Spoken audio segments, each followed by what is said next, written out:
स्वागत है आपका टीवी के दर्शन विद शुभांगी चाल में। भाई ये रिश्ता क्या कहलाता है कि आने वाले एपिसोड में क्या होने वाला है, अब हीरा और अरमान के साथ क्या होगा। तो चलिए शुरू करते हैं। आज रात के एपिसोड में आप देखेंगे कि अब हीरा जो है अरमान के फ़ोन पर घर से रिलेटेड सभी आवश्यकता चीज़ों के बारे में बनाए गए नोट्स की याद दिलाने वाले एक रिमाइंडर को देखती है। और घर छोड़ने के बावजूद अरमान अपनी जिम्मेदारियों को बहुत अच्छे से समझ रहा है और उन्हें सही तरीके से पूरे करने का वो डिसीजन लेता है।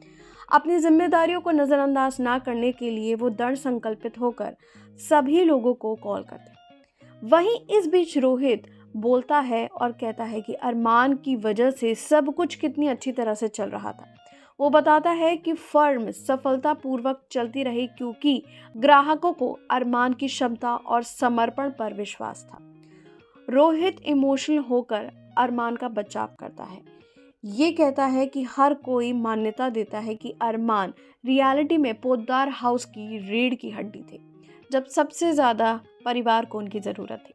बाद में अरमान एक नौकरी के इंटरव्यू के लिए जाते हैं, एक नई शुरुआत की उम्मीद करते हुए। हालांकि वो संजय को इंटरव्यू में देखकर चौंक जाते हैं। इस दौरान संजय उनसे कई तरीके के कानूनी संबंधी सवाल पूछना शुरू करते हैं। उलझन और नाराजगी में अरमान फिर संजय से पूछता है कि वो इंटरव्यू में क्या कर रहा है। फिर वो बताते हैं कि वो कानूनी मामलों के लिए पोद्दार की फर्म से सलाह लेते हैं।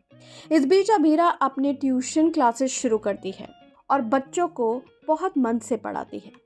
अपनी क्लासेस को इंटरेस्टिंग बनाने के लिए अभीरा तरह तरह की चीज़ें शामिल करती है, ये सुनिश्चित करते हुए कि स्टूडेंट्स बहुत ही अच्छे तरीके से क्लासेस में इंजॉय करेंगे।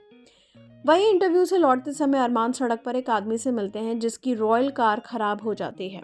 आदमी की परेशानी देखते हुए अरमान उसकी मदद की पेशकश करते हैं। अरमान के काम से खुश होकर वो आदमी उसे हर महीने 10,000 रुपए की मामूली वेतन के साथ एक नौकरी देने की कोशिश करता है। इस अवसर को देखकर अरमान खुशी खुशी इस ऑफर को एक्सेप्ट कर लेता है और फिर से खुद को साबित करने के लिए एक्साइटेड हो जाता है।